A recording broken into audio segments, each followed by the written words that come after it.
be in front of you once again. Moping kagabi! Wow, grabe na energy. Praise God. Ano kaya na nga adlaw, umuran gihapon. Hallelujah. No? It is really a miracle nga umuran. Kay kapapaso na, tas waray na karo-karigo. Charot. Kumarigo gihapon. Ayan, today, mga bugto, I want to address specific people right now. I want to address our cell leaders, our cell members, and to those who would like to become cell leaders one day. So attendance check, anay kita. Please raise your hand, mga cell leaders! Woo! Hello, mag-gusog dapat kay cell leader na. Hi na mga cell leaders! Hello! Amen. Praise God. Hi din mga cell members! Yay! Hino pa di Anwaray Cell Group? May da pa? Ayan, so we encourage you to be part of a cell group because that is how you're going to grow your faith in the Lord. Nganhain didi ang mga karuyag maging cell leader. Inda, bakit ako ni mga kamot? Kung karuyag mo talaga maging cell leader, igtaasit imo kamot yan na. I-claim ito by faith. Amen! Praise God! Ayan. Mabugto, maaram ka mo, cell group is really important. We know that cell group is a loving community. Kung diin kita talaga matututukan, kung diin kita mag-grow, kung diin kita makakag-open up hanaton mga lives, hanaton mga kalugaringon. Kasi at church, it's a big setup. Right? Pero a cell group, may da kita tinatawag nga a group of 12 people wherein you could share your life with one another, not just inside the church, but even outside the church. So that is cell group. And you know what? If maaram ka mag-basketball, or kung mahilig ka mag-basketball, I bet you know this person. He is Jeremy Lin. He is a very renowned basketball player. Ayan, ganhiya mismo mga bugto, gin-emphasize niya kung gaano ka-importante at cell group. Grabe no, international basketball player na attend cell group. Nasa ring hiya. Having small group once a week gives me a lot of encouragement and accountability. Kasi daw ko no, haira church dako. Ngandiri ko no hirangatanan magkakiriglala dito. So what he calls community is his cell group. So imagine mo, bugto, Jeremy Lin, a renowned basketball player, knows and sees the importance of cell group. How about us? Amen? Importante cell group. So praise God and mga cell groups natin din and of course, praise God and natin mga selfless cell leaders in this church and in this place. Grabe mga bugto, kasi diri harumamay maging cell leader. I want you to see these pictures. Ayan. So, amay ni natin mga iba-ibang cell groups din at church. May da nagsi-cell group apart, may da naman danay-danay at Modesto. Wow! May da gihapon mga iba-ibang mga restaurants. Bisa na church, pwede mag-cell group. Next pa kita, di pa? Yan. May da nga niya mga balay, may mga nagpakabalay laanay. So, it aton set up ang cell group, iba-ibangan, it's okay. Ano man it imo set up. Ngunding ka mantikang, kung ano man it imo background, you are welcome to be a part of the cell group. Ngan mga bugto, next pa kita, ayan, may mga boys cell group gihapon kita din Oh, mga barako. Yan. So praise God han aton mga cell leaders, han aton mga cell groups. And tonight, I just want to commend our cell leaders. Kasi maaram ka mga bugto, before they go here, haiyong mga tagsa-tagsa nga cell groups, damo an ira ginsakripisyo. Ginsakripisyo nira an ira panahon, they have studied well before going there. Ginsakripisyo nira an ira pampalit snack. Diri harumamay, di ba? Kasi may mga kanya-kanya lote tirang garastuhan, pero okay laha ira maggawasin kwarta. They deny themselves. Ngan bugto the sad part is we don't notice it usually. We as cell leaders, dili nato nanonotice ano ang stories behind hining mga cell leaders nga mag-ismailon la nga naharap ha aton.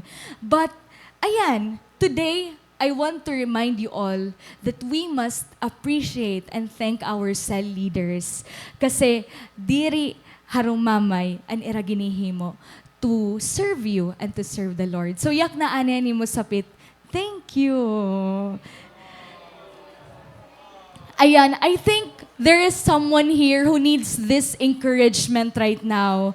Kasi maguol, makuri, uncosted pagiging cell group leader, babayaanan ka.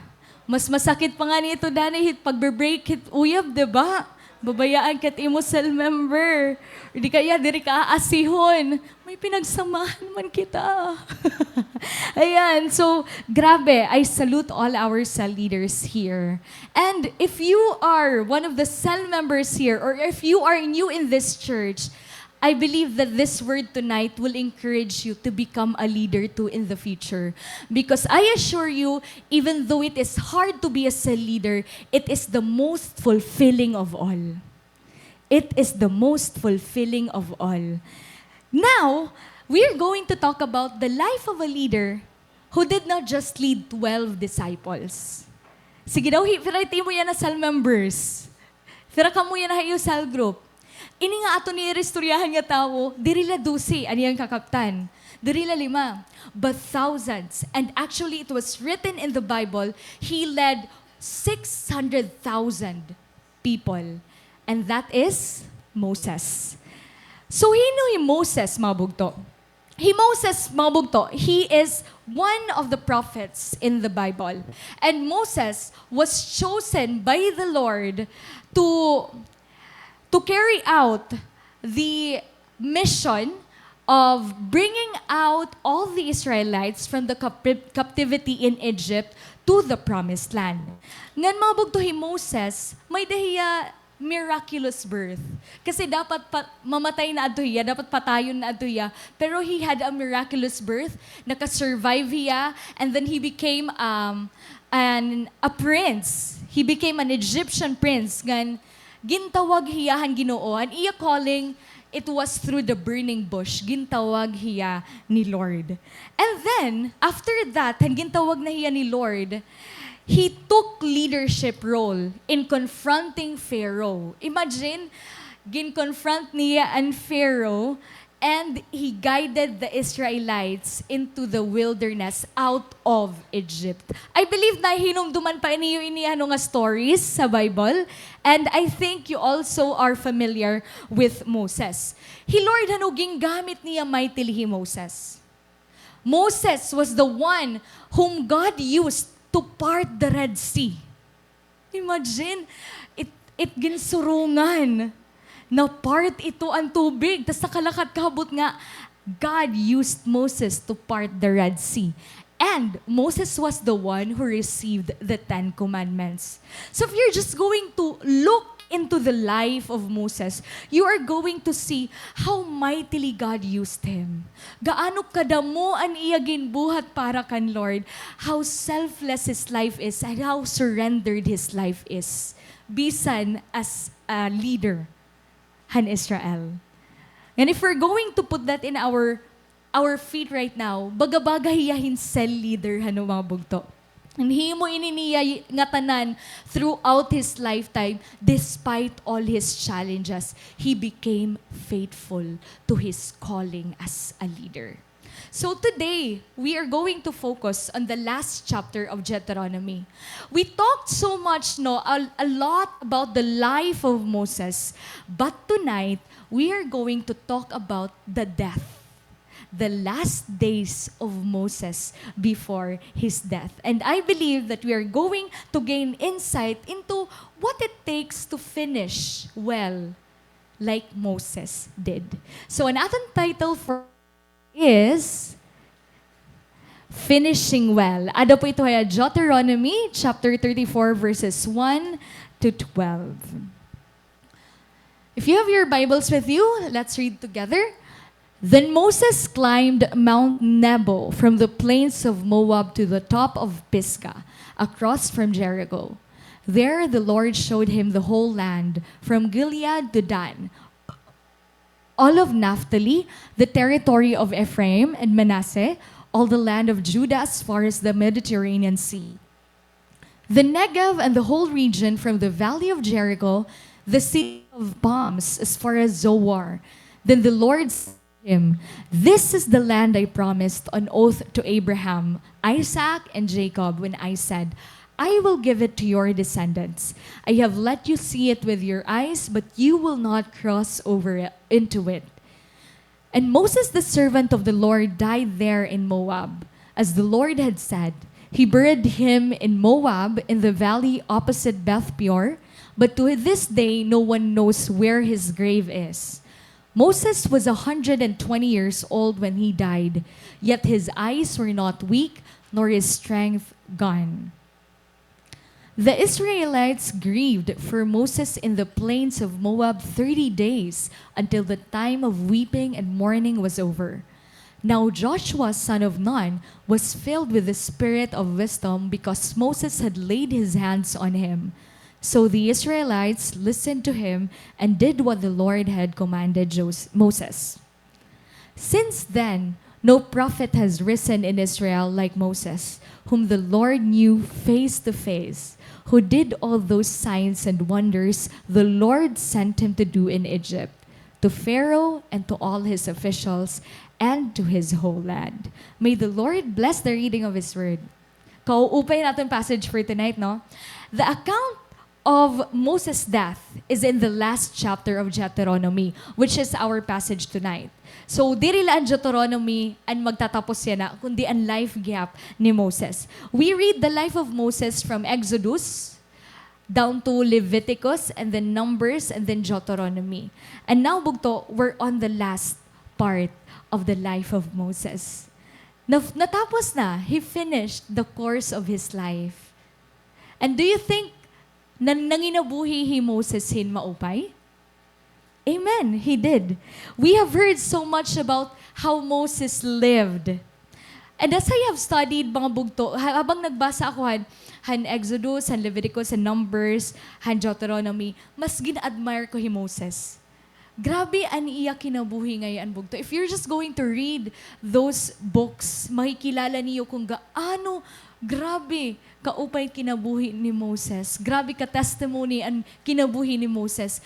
He is so patient as a leader. Bugto maaram ka mo, ang iya mga ginlilid, those were grumbling people. Mga complaining people. Kumbaga may ka mo mga cell members nga pero may nagrereklamo. Si Moses kadadamo. Han iya mga ginkakaptan nga grumbling people. Waray na kami kinakaon. Kaya mo kami ginkanhi. Unta na matay nala kami Egypt. Kaya mo pa ikaw ang salahini. Ayan. So, Moses it iragin sisi nala. Pero you know what? Moses, aniya lagi ni himo? Nadaop niya kan Lord. Gindadaop niya kan Lord aniya pagtangis. Dito ya kan Lord na paugop nga napabulig. Lord, tagi nala kami kuan. Kaya dirang inisog. Makikita natin gaano ka-patient si Moses. He never gave up. Ang mga Israelites. So, bugto, never give up on your cell groups.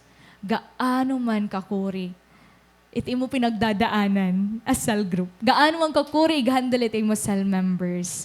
Do not give up on them. Just like what Moses did. Ngan bug tumaanam ka mo, Moses liwat, he was so intimate with the Lord.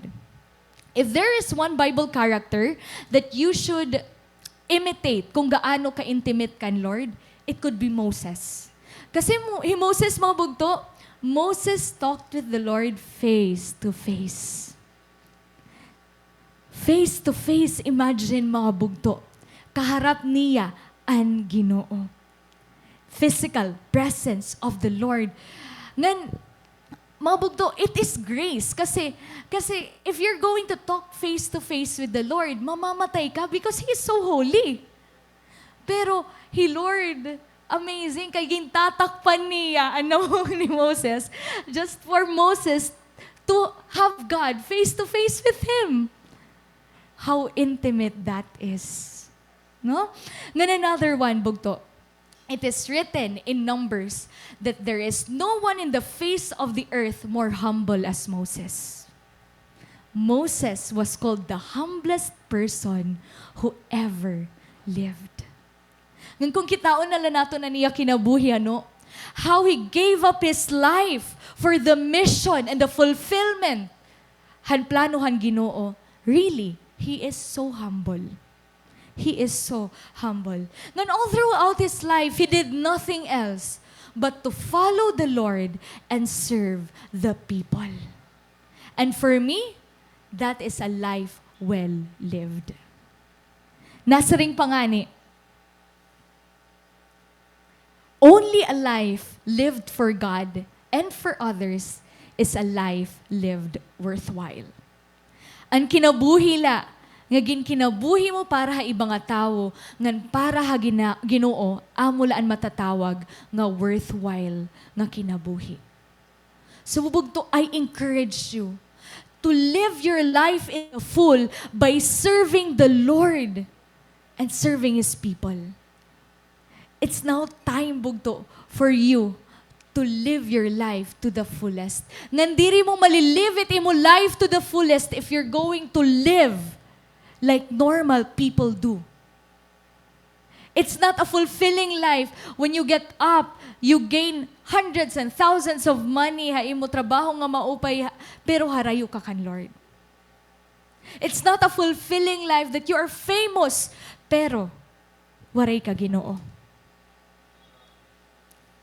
The most or the richest people on earth are those that have Jesus.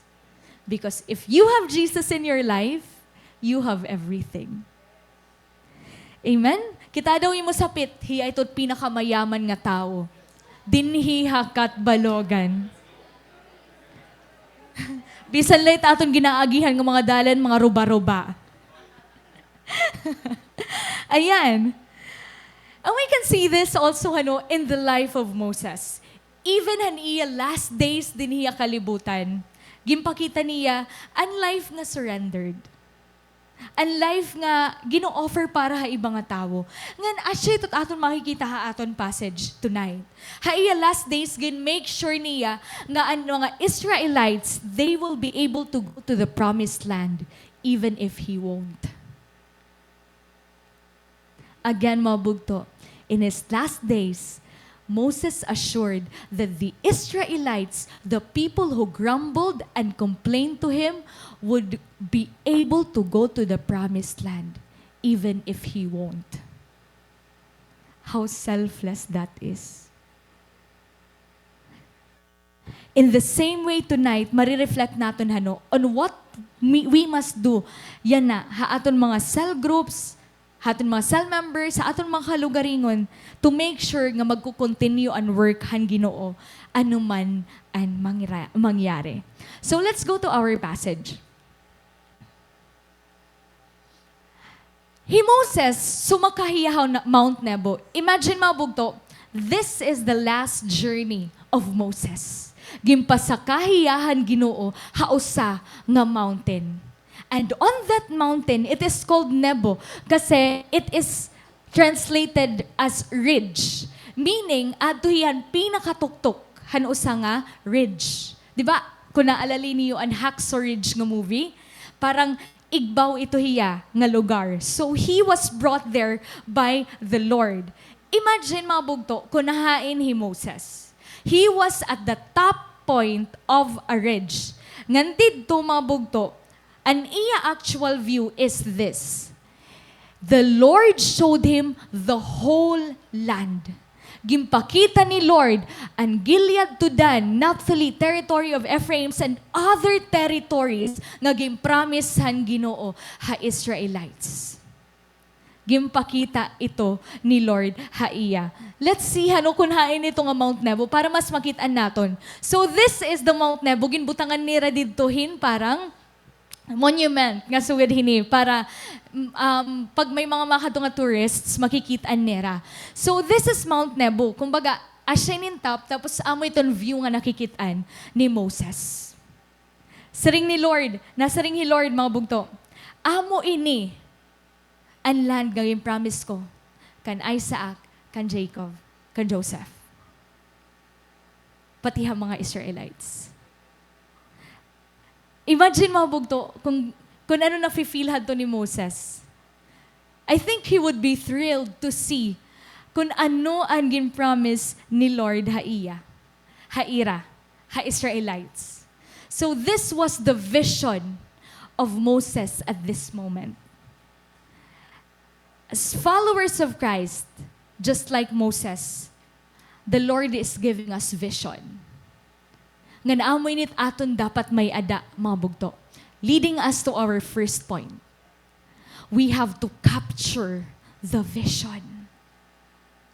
Kailangan makapture naton ang vision. Memorize na ba naton ang vision ng church? Amen? Okay, so mga bugto, ano ang vision? Let's talk about what vision is. So vision is a mental image. It is an image, it is an idea of God revealed to the mind of man para ma-carry out niya ang yung papahimo. In the Bible, there are many Bible characters whom God gave His visions to. And this is one of those visions. Gimpakita ni Lord ang vision kan Moses. And ano ang gimpakita nga vision ni Lord kan Moses? It was the promised land. It was the promised land. Bugto, importante ang vision ha aton mga kinabuhi.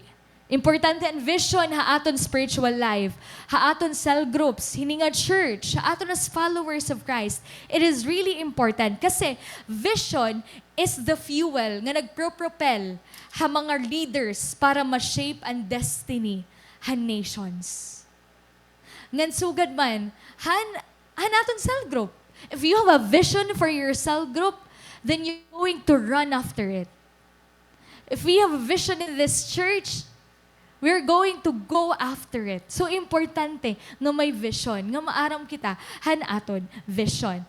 Now, we go back to our passage. Ano ang vision ni Lord kan Moses? It is the promised land. Gimpakita ni Lord kan Moses, amo ini ang promised land. Ang gimpromise ko kan Isaac, kan Jacob, kan Abraham, amo ini hiya. Ang gimpromise ko, haira. We know nga Moses was the one God had chosen to lead the Israelites out of Egypt. Ngandiri niya madali, bugto. It is not easy. It was not easy kung ano ang ginihimo ni Moses. Kasi he needed to lead thousands of people who are grumbling. He need to lead people out of Egypt who doesn't have the same vision as his. And take note, he was already 80 years old when they went out of Egypt. Ngan hini nga aton passage, he is already 120 years old. Imagine kung nag-aano na kita to 80 years old. Ba't naguhulat ka nala adang kuha? Diba? Pero hindi, titikang pala, an exile. Also, I want to mention, kung anong gin-sacrifice ni Moses in order to go after the calling of the Lord for him as a leader. This is what Moses sacrificed. In Hebrews 11:25-26, and I always love this passage or verse. Nasa ring didi, he chose to be mistreated along with the people of God rather than to enjoy the fleeting pleasures of sin. He regarded disgrace for the sake of Christ as of greater value than the treasures of Egypt because he was looking ahead to his reward. Bugto, imagine, he was already a Pharaoh's or an Egyptian prince. Kumbaga, the riches of Egypt was at his grasp. Pero, ginbayaan ini niya. He chose to live a simple life, diri lang simple life, a mistreated life together with the people of God. Nakatuha pala siya, pero ginpili mo nga maglakaton ha wilderness. Diri damon pagkaon, diri ka na utro mga kakaon karne. Dito. Pero ginpili ini ni Moses. Moses sacrificed so much. Ngan bugto, I pray, I hope this sea will become our names. This sea will become our names. For example, Mab chose to be mistreated along with the people of God. Wow. Grace regarded disgrace for the sake of Christ. Bugto, let's make Moses' life as an example kung paano kita manginabuhi today as Christians, as followers of Christ, as leaders. It is not an easy life. It is a sacrificial life. Day-to-day basis sacrifice. Masasaktan ka adlaw-adlaw. You have to deny yourself every day. Makikita mo ani mo mga igkairidad, nagpakatapos na nila mga karuyag tapuso na kinabuhi. Na-reach na nila mga goals. Nakikita mo sa Facebook, hala, kadadamo na nila mga na-achieve. Nakadtuan yung mga lugar. Pero bugto, it is better to live a life for Christ than to gain the whole world. Than to gain the whole world. And our leaders can attest to that. May didi mga lay down nira or pagpalit nira ang ira mga opportunities outside just to continue their cell groups. For example, Kuya Jeff, yung papakadto na hiya Qatar pero ginpili niya to stay here in Catbalogan. Because of you, Chan Chan. Because of you, Renz. Diba? Ate Erica, she was from Manila. Gimbayaan niya ang Dasmariñas nga hiya nauntaan magiging principal sunod para kan Jaisel. Ngan para haiba niya mga cell members. Grabe no, and adipa, pastor left becoming an engineer. He is already an engineer. Pero gimbayaan niya ito nga career for us all. SFCA. Grabe. Praise God. Amazing mga bugto and mga testimonies. You're going to talk with people here or with our ates and kuyas here. May encourage talaga ka mo nga, kaupay man hiningay na kinabuhi, bisan diri la damot ira mga kagamitan, malipayon hira. Makikitaan mo ira an ungod nga kalipay nga nagsiserbi nga da kan Lord. Kitaan niyo ate ay, diri niyo makikitaan nga nagmumurosdot. Makikita mo na hiya nga nagtatangis kapag nagdadayaw ha Ginoo. Amen. Saludo ko na ko ni ka na ate ay. And of course, an iya husband. Amazing ininaraduwa bugto kasi nag-holdingan sila while nag-worship. Amazing. Praise God. Relationship goals. Ay, kamo kabaraka magkakamay adag yung kamay. Hala? Ayan. So, praise God. Ini nga aton mga kaatihan ng kaakuyahan. So, ganito hirakan Moses, no? They sacrificed everything for the vision of God. Gin-sacrifice ni Moses and damo nga butang parahan vision han Ginoo. These people here, they sacrificed their lives for the vision of the Lord. Ikaw bugto, you are giving your life as a sacrifice for the vision of God. To bring the Israelites to the promised land, a land flowing with milk and honey. Pero bugto, this is the twist. Ang challenge para kan Moses. This is the challenge. Everything that he worked for, ang iyaging kurian, all that he sacrificed for, diri niya marireceive. He will only see it, but he will not receive it. Kung ikaw Moses, how would you feel? I've worked so much for this. Pero kay diri ako makaka-receive ang promise. Pero kay diri ko marireceive ang blessing. Let's see mabugto kung ano nakabutang ha aton passage. Na he Lord kan Moses, this is the land I promised on oath to Abraham, Isaac, and Jacob when I said, I will give it to your descendants. I have let you see it with your eyes, but you will not cross over it. Bagan ka sa sakit, ano kay ano game pakita mo pa, Lord? Moses, pwede man diri nala para medyo lang sakit. Pero ginpakita pa ni Moses and gin-promise niya Israelites nga butang nga diri niya mari-receive. Anong reason? In Numbers, mga bugto, book of Numbers, people were grumbling because they were already thirsty and they don't have anything to drink. And so they complained to Moses and to Aaron.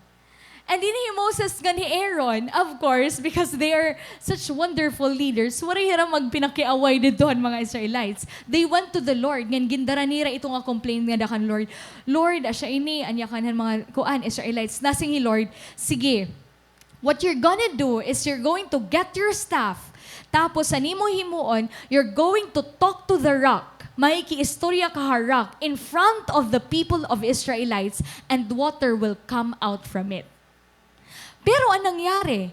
Moses, ang iya ginhimo, instead of talking to the rock, he struck the rock twice with his staff. Balbag niya. Ambot ano rason ni Moses na uurit na. Ngan, gumawas ang tubig. But maanong ka mo bugto, anong ginyakan ni Lord? You disgraced me or you did not glorify me or did not trust me in front of my people. In other words, nag-disobey Moses nga ni Aaron. And because of that, the Lord told them that they will not be able to cross over the promised land. Bugto, the Lord is a good God. He is a loving God. But He is also a just God. Just God hiya that He disciplines those He loves. Nga naamoy nin ginhimo niya kan Moses. May disiplina, bugto. Nga waray, amoy nin rason kung kay ano, he was not able to get to the promised land. Yes, bugto, our God is just, but our God is merciful enough to allow Moses to see the promised land. Bugto, even though waray makakadto hi Moses sa promised land, the Lord is merciful enough to let him see it. Di ba ginpakita ni Lord still kan Moses nga adi an assurance nga I am going to finish. I'm going to fulfill the promise that I have given to you. Ginpakita, gin-assure niya kan Moses nga i-fulfill ko an akong promise ha imo. Anakon pakiana, kay ano okay daw la kan Moses? Kay ano okay la kan Moses nga sugadhini nga waray hiya makasulod ha promised land. Tas nag-obey lagi hapon niya. If I were that, or I don't know if I'm going to talk with I'm going to talk for myself, pero kung ako ito hanumabog to, I'm going to stop. I'm not going to obey anymore kasi ano tak makukuha? What would be the reward? 'Di ba? Human as we are, 'di ba? Sometimes we do things because we will get something out of it. And Moses magbugto, he still obeyed. So I wondered kay ano? I wondered why. Do you wonder why too? Moses was in a very intimate relationship with the Lord. And I believe that in the day-to-day basis, that he was so intimate with the Lord, even walking with the Lord, even talking with the Lord, he realized that there is a greater blessings than the promised land. And he was already experiencing it in a day-to-day basis. And that is the presence of the Lord. Bugto, here we're going to realize nga mas dako nga blessing para kan Moses ang presensya han Ginoo kaysa han promised land. Nga nakuha ito niya tungod kay may dahiya intimate relationship with the Lord For Moses, that was his reward. Next slide. Ngan it will make us realize, cell leaders know that their greatest reward is Christ Himself. Kaway-kaway mga cell leaders, sungod ba ini? Cell leaders know that their greatest reward is Christ, and that is enough. Let's take, for example, Ate Erica. Stand up, ano? Bugto, kung nakikita hiya niyo yan na, burod hiya pero napadayon lagyap hiya pag cell group. Nga na asked her, ano ang rason kung kaya nagpapadayon kapag cell group? Huyo na daw, mamit. Burod ka man. Umaga, may excuse man niya, di ba? Pero napadayon hiiday. Kay ano daw la? Ngayon iya ka ni, it's like he is investing. He is like she ngayon. Medyo nagpapakya na kasi ako na ano ba talaga himamits. Nasring hiya. Kitaon ko lang ng conversation. Nasring hiya, diri ko nun niya na-feel and sense of fulfillment kung diri nagsisal group. Bagan part na hiya haakon system. Ngan it is something na very rewarding haakon. CG is like a business na need ko ihatag tanan maging worth it pa akon investment. Of course, diri la iton para masatisfy tak sarili, kundi para mag-glorify He Lord, which is asya and true na joy haaton. So praise God and life ni Mamit. So is padayon la up to your 9th month. Balitaw, amazing because even in the transition of her life, she continues to go for the mission. Because she knows that her greatest reward is Christ Himself. Sing panganin niya, dida nawibilngan an aton true joy and mag-glorify He Lord. So praise God, kan mamits. Praise God. Ayan, so bugdo. Cell leaders know that their greatest reward is Christ, and that is enough. But they will continue to work for the vision because they want their cell members, their Israelites, to get to the promised land. Padayon hira nga magbubulig hanira mga cell members to get to the promised land without asking for anything in return. Kasi for them, their reward is Jesus Christ. Ayan. Bugto. Himamits, may dati a vision para iya mga cell members. Na Mamits. Stand up, God, Mamits. Yan, may vision ito Himamits sa iya cell group. Ngayon, I praise God kasi Himamits may danahiya. Kung hiya Moses, may danahiya tinatawag na Joshua. Adin ay Jaisel, di ba? And that was only her vision, hanuna. Pero yan na, assistant leader na, handyan serve. Cell leader na. Di ba? Praise God. Vision la ito, hanuna ni Ate Erica. And we should also vision something for our cell members. Sugad kan Ate Erica. Diba? Kasi, according to Proverbs, where there is no vision, the people perish. Kapag wari kita vision, the people will perish. We need to have a vision para aton cell group. Ano imo na i-envision para at cell group? Pera nga cell group members imo karuyag. By the end of the year. Pera ni mo ging goal. Magkaka-event kita, di ba? Magkaka-big event kita yan na nga tuig. Pera ni iging goal ha iyo network. 144, amen. We need to have a vision for the church, and we already have. And we have to embrace it also, di ba? A community of believers committed.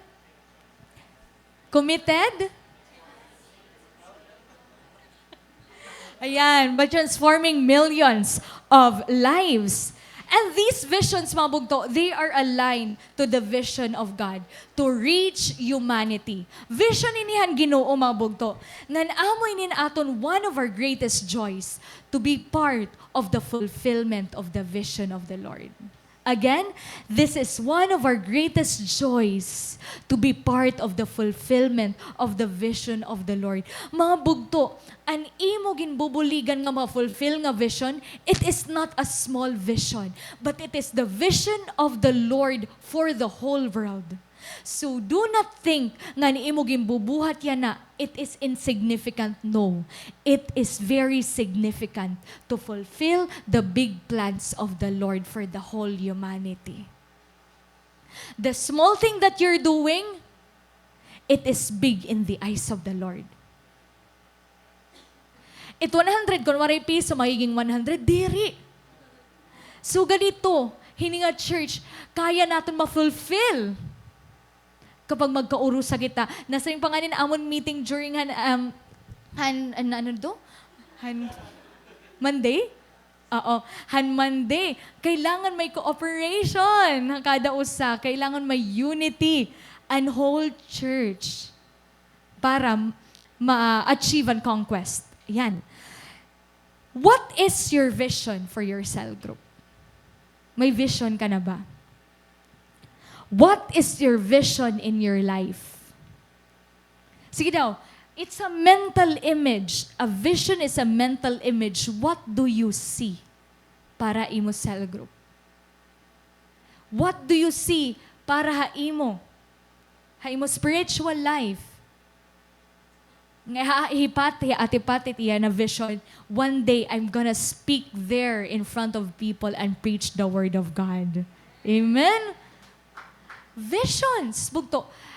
Have a mental image from the idea of God. Ano ito nga vision? Nasa ring Habakuk 2:2? Write your vision and make it plain in the tablet because those who will read it will run to it. Igsurat ito nga imo vision. According to Habakuk 2:2, write your vision in plain tablet. And those who will read it will run to it. Di ba mas madali kung ginsusurat? Nakitaan ko kagabian, Tony Talks. Ambot ko nakitaan niyo an episode, kundi may daos nga author nga iya gin-interview, nagsurat hiyahan iya book nga Write Your Miracles. Surat niya dito 9 prayers niya. Ngan bugto, maihan na ito 21 or 20 years ago niya ginsurat ha iya notebook. Ito nga mga prayers niya. Ngan one day ko gin-convict niya ni Lord nga magkaray kay dito niya mga gamit. Tapos nakita niya ito nga iya notebook.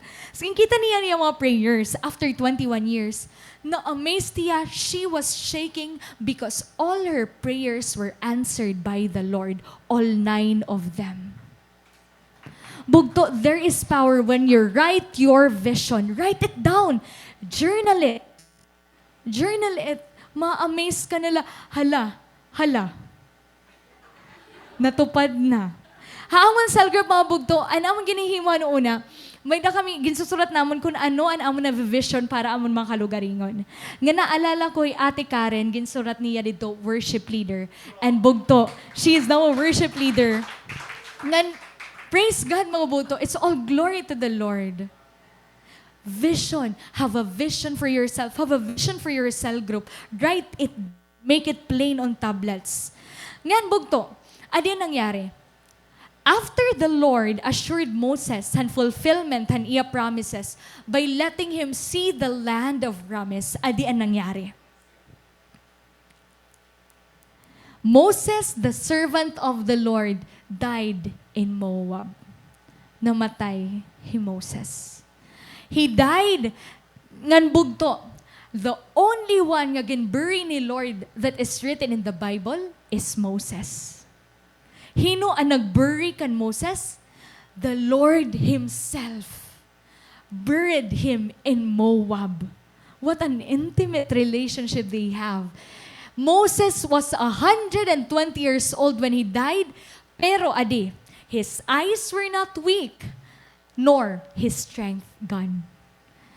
Bugto, if you're going to ask an ophthalmologist, they would ask you, pera and percent han mga tao nga kailangan hin eyeglasses. They would answer 100%. Kasi as time goes by, nakuan talaga na aton mata. Naguti. Nalabo. Nahiging kanan manok. Nalabo talaga ito aton mata. Yan. So, makikita talaga kung 80 years old ka na, di rin na ito klaro timpangita. Di rin na, pera ka percent ha aton di din may eyeglass. Di ba kadadamo na ha aton? Moses waray eyeglass, 80 years old. Nga nasa ring dili, his eyes were not weak. Ngan, adi pa, an iya strength waray kawara. He was in his full strength. So we could see mga bugto na namatay si Moses diri tungod kay maluya na hiya. No. It was the Lord's will for him to die.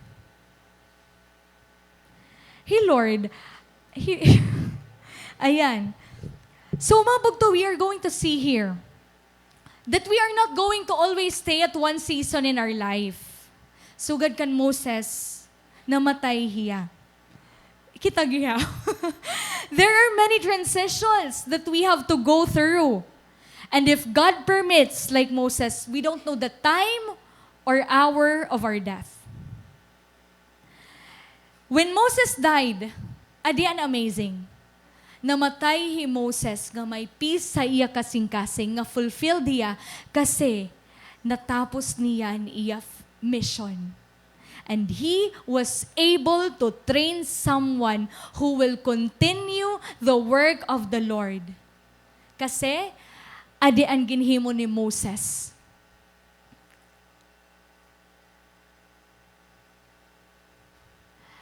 He prepared the next generation. Una, ano doon natin point? Capture the vision. And here, Moses prepared the next generation. How did he do it? Let's see the next verse. Now Joshua, son of Nun, was filled with the spirit of wisdom because Moses had laid his hands on him. So the Israelites listened to him and did what the Lord had commanded Moses. Moses finished well because when he died, the mission of the Lord did not die with him. He was able to pass the baton to a new leader. And that is Joshua. Bugto imagine nala kung ano atong president ng Philippines mula gihap, tikang kan Aguinaldo. Di ba bagat diri pwede? Kailangan talaga ipasa ang baton. Kailangan talaga naton igpasa ang leadership. Leaders don't create followers. They create more leaders. Again, leaders don't create followers. They create more leaders. Bugto, a leader is great not because of his power. A leader is great because of his or her ability to empower others. Again, a leader is great not because of his power. A leader is great because of his or her ability to empower others. And that's what makes a great leader and naghihimo hin other leaders. Imagine yourself 10 to 15 years from now. Isipa kung ano't imo mga cell members. May mga tsupon labagi hapon ito? Or mga leaders na gihap? Nagvo-volunteer na, ako na bahalang snack. Alas 9 BEU cell group, alas 8 adi na ako born na you sa leader. Grabe no? Ayan, imagine na, 10 to 15 years from now, ano nat imo mga cell members? Bugto, we should see our cell members as the next leaders of this church.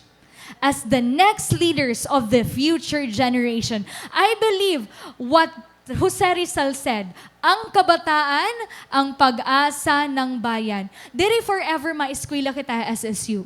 So we need to win students who will win students too. Praise God for the K-Alpha. ayaw iglet nga mawawarayan hin believer.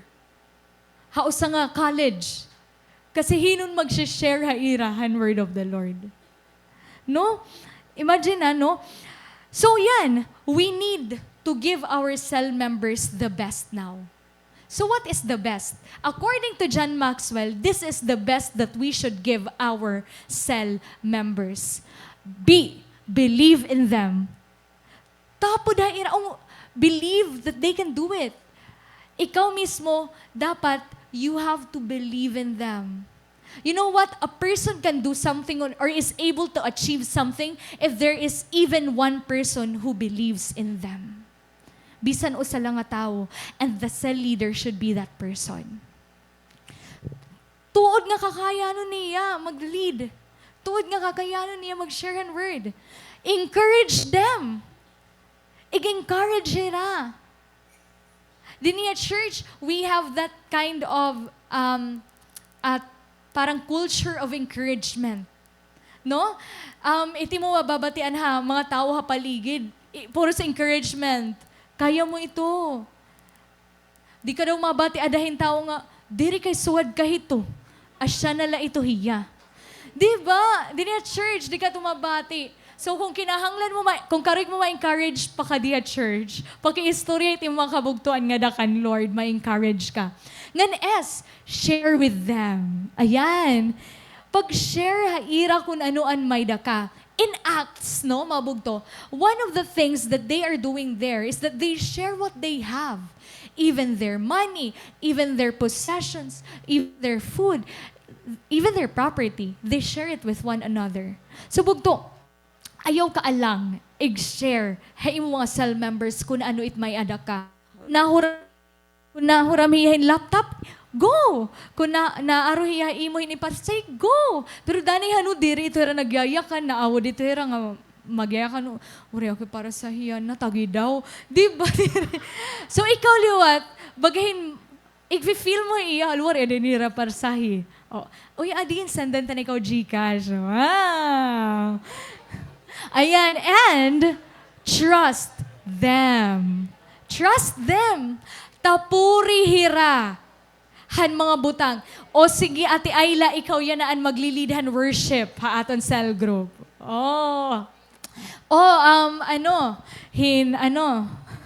Ate Leia, ikaw yan ang magpre-pray ha aton cell group. Wow. Kuya MJ, magte-testimony kaya na. Ngan magda-drums sa aton cell group. Hala, nag-drums. Ayan.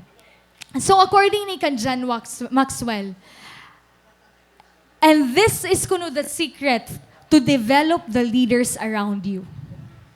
By giving your best in them. Believe, encourage, share, and trust them.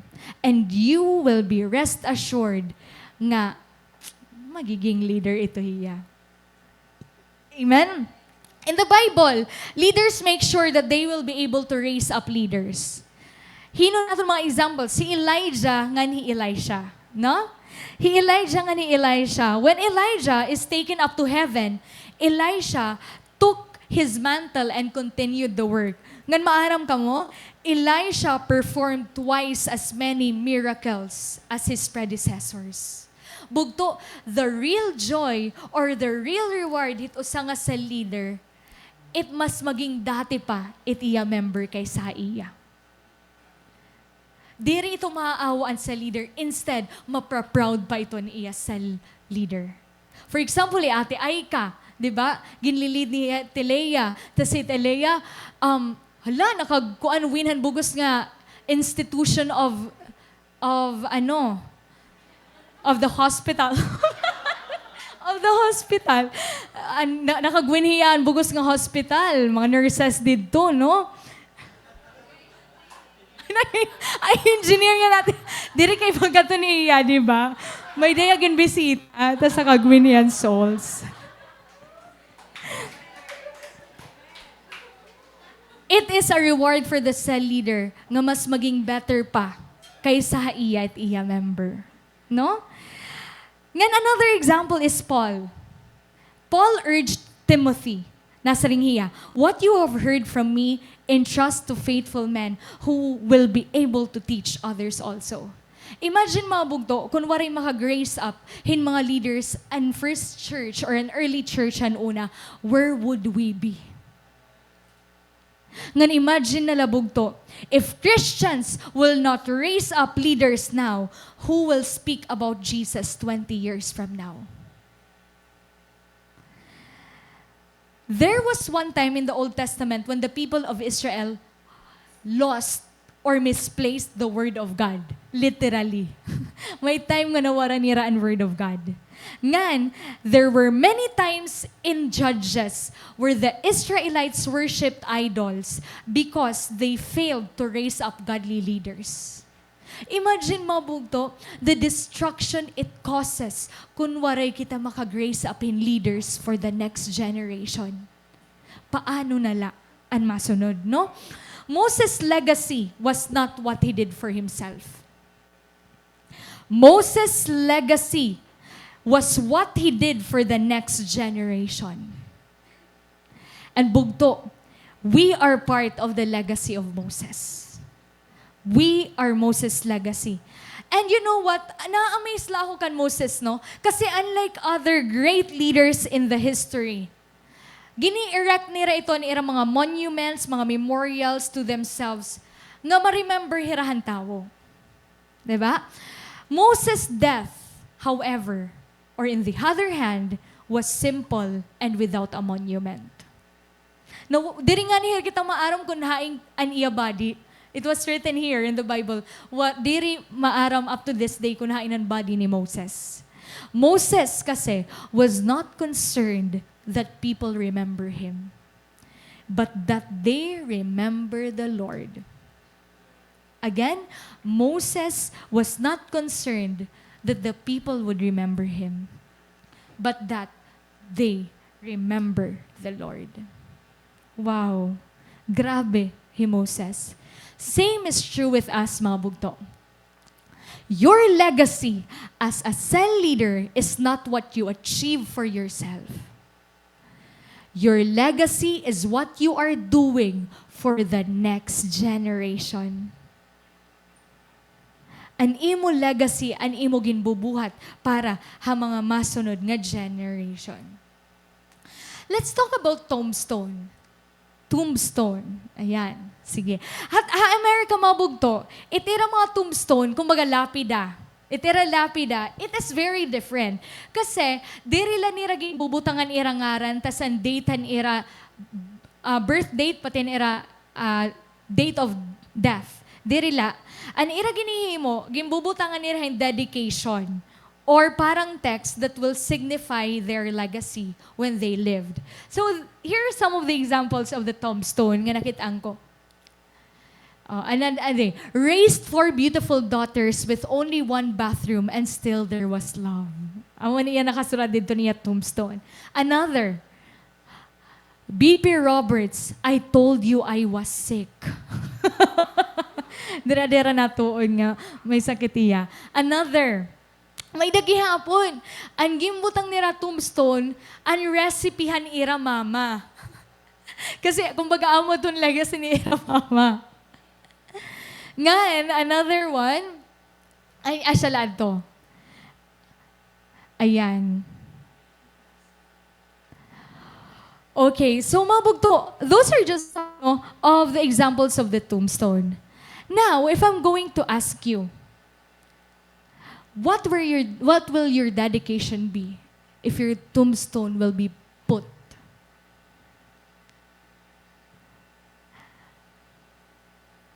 Christian, a faithful drummer of the Lord. Wow. Ayan, pero mabugto, there's 2 dates in time that they'll carve on your stone and everyone knows what they mean.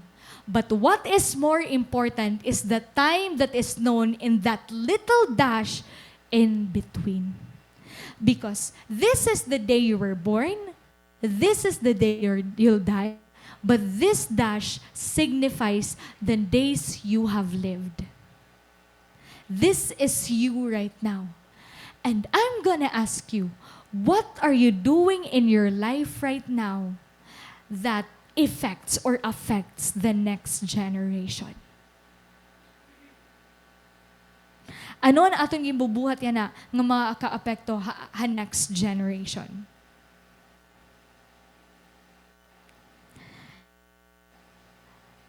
Are we creating leaders now? Are we raising up disciples now? Bugto, the next generation lies in our hands. Habang may kusog ka pa, ipagamit iti mo kinabuhi nga dakan, Lord. Paggamit iti mo kusog, ipagamit iti mo fervor. Gusto rin nga kami yan, nga bagahin, iba talaga, no, kapag medyo, kuang ka na, ada ka na nagtatrabaho, kaysa student ka pa, kasi pag nagtatrabaho ka na, medyo maluyahoy na. Pero pag estudyante ka pa, hala, makusog. Di rin nawawarayan hin kusog. Pagkita ko kanda MJ, ato lagi ha pa park. Diba? Grabe ka magkusog pa ni Rapi, pinangalsa pa dito mga aral sahon. Ginbalhin na ankuan, didi. Asking ka didi. Hala. So, gamita ito nga kusog habang bata ka pa. Para nga dakan, Lord. Ayaw pagsayangi ang imo youth. Kasi youth only comes once. So use it for the glory of God. Use it for the glory of God. Ngan bugto, ito nga imo cell member, ayaw ito pagsukui. Kasi that might be the next leader of the church. That might be the next ministry leader, the next worship leader, the next preacher, the next evangelist. Ayaw pagsukui. You have to see the potential of your member. Ngan kung maaram ka tiya potential bugto, you believe in that potential of hers or him, you're not going to give up on him or her. Na-amaze ako kasi, ginshot ko kanina Ate Jessa, nasa ring ako, anong effect mo ni Ate Ana as a leader ni mo hiya? Nasa ring iya, grabe ko no an effect ni Ate Ana iya, kasi waray sumuko hi Ate Ana iya.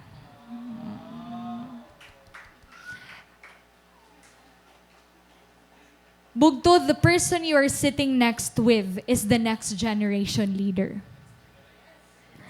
Amo ito hiya, a next generation leader. Bisan cell member ka pala, that is what we envision of you. Bisan bago ka pala at church, that is our vision of you. That you become a leader. Kasi ang mission ng church, ano to? Win souls for Christ and make them disciplers of disciples. Dili la disciples, kundi nagdi-disciple. Hin mga disciple. Meaning, leaders of this church. Bugto, ang person next to you could be the next Joshua. Yak na imo sapit, you are the next Joshua. Praise God! May tuwiran mga next Joshua. Pero it's not easy. Aminin naton, it is not easy. Kasi as cell leaders, kung may nakita i-raise up nga leader, it's like passing the cross to the other person. And the cross would symbolize responsibility. The cross would mean laying down one's life. The cross would mean sacrifice. Ngano sa pa, antas nga imo ginpahimo hito nga imo magiging next leader. Diri rumamay. Nga na di ba? Waray sahod. Madali lang unta ka mayang ka, sige na pag-leader ka, sasahuran. Di ba diri man? Kumbaga, an imo ginpapahimo ha iya, it's a selfless service nga waray kapalit nga ibang material nga butang. So how do you pass it on? How would you encourage that person nga maging leader? In my experience as a cell leader, it's important that you start by making them more and more in love with the Lord.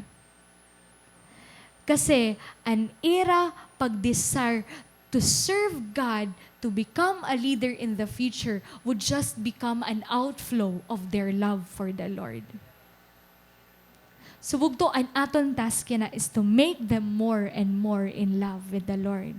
Continue to do your cell group, bisan usa nala ito hira, bisan duwa nala ito hira. Ati Charis, magiging 12 ito hira in Jesus' name. If you are not going to give up. Ang tawala nga failure is ang tao nga na-give up.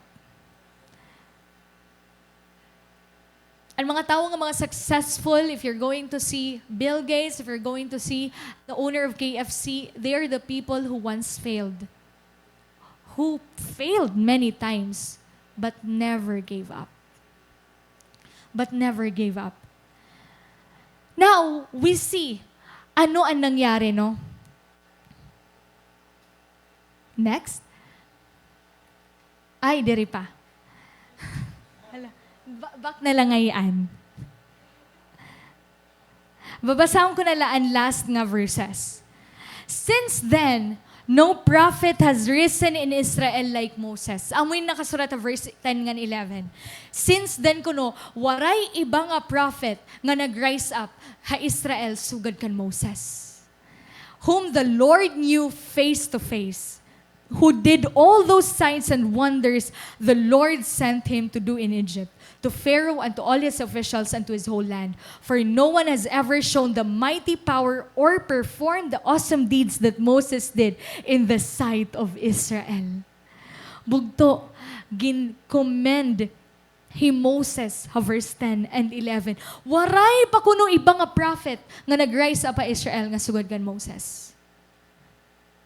Pero, spite and tremendous influence ni Moses. Here is the fact that will remain true. He couldn't lead Israel fully into the promised land. The passage anticipates a greater prophet, and that is Jesus Christ, who would fulfill all of God's promises. And this would tell us ano mabugto. No, we are just like Moses. We are just like John the Baptist. We make way.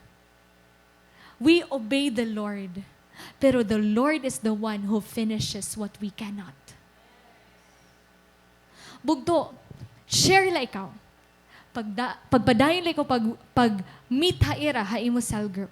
He Lord ang bahala mag-fulfill han promised land para ito nga imo ginwiwin. He Lord and magtatapos han mga butang nga diri naton kaya. Our goal in discipleship is not to exalt ourselves but to help others find their way to Christ. Ang aton la talaga is to lead them to Jesus. As Moses pointed forward to God's ultimate promise, we too must guide our disciples kan Lord, the author and the perfecter of our faith.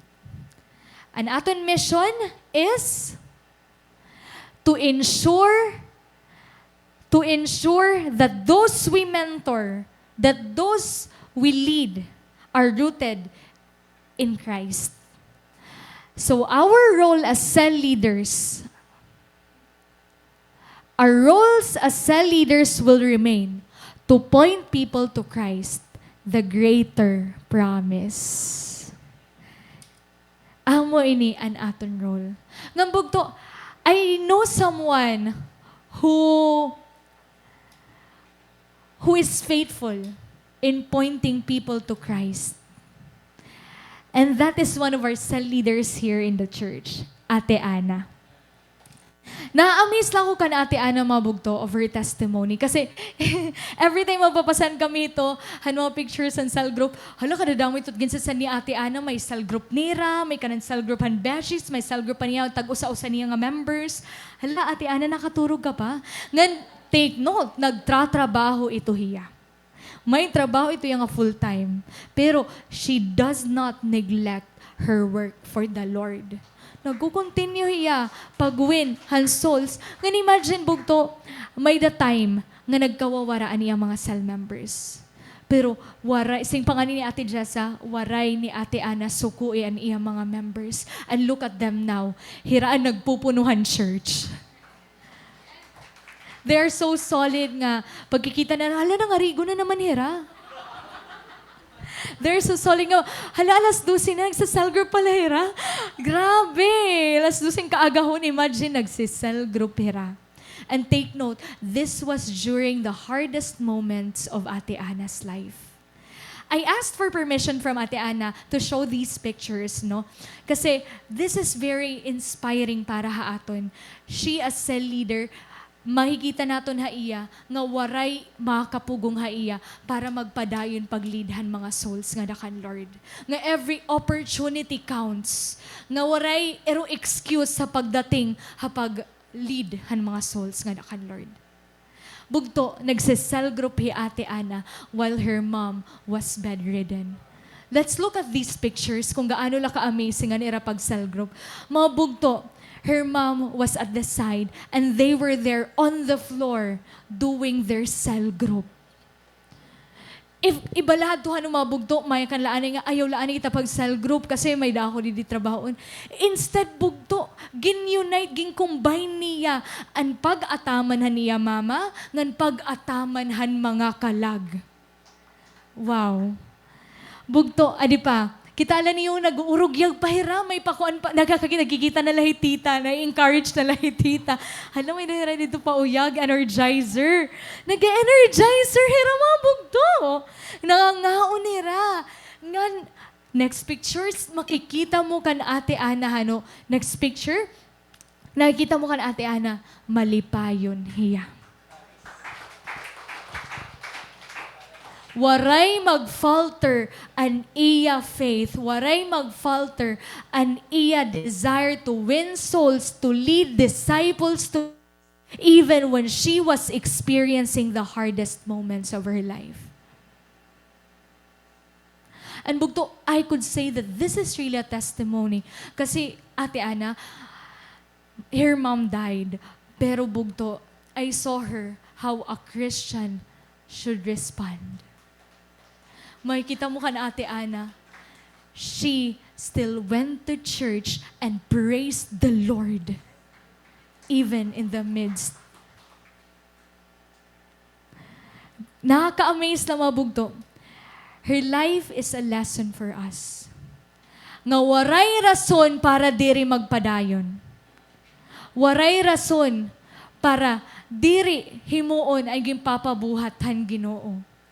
Ngan siring pangani no, Hebrews, by faith, he chose to be mistreated along with the people of God rather than to enjoy the fleeting pleasures of sin. He regarded disgrace for the sake of Christ as of greater value than the treasures of Egypt because he was looking ahead to his reward. And I asked Ate Ana liwat, kung kay anon or paano ininiya nahimo nga tanan. What motivated her as a cell leader? And this is what she answered. As a cell leader, what motivates me is the fact that I have been discipled by Christ through my mentors, Ate Celine, together with Pastor. And it is now my responsibility to disciple others as He commanded. Every soul matters to Him because of His great love for us. I firmly believe that every person has the potential to grow, mature, become a disciple, and even become a future discipler like myself. As long as someone is willing to keep moving forward, trusting me to guide, correct, and lead them, I will strive to disciple them until my last breath by God's grace. And bugto, look at them now. Nakag-produce na yung Ate Ana cell leaders like herself. And that is her reward, bugto. That is her legacy. What her cell members are now. And that is her greatest reward also, bugto. The good job from the Lord. The well done from the Lord. Let's all stand.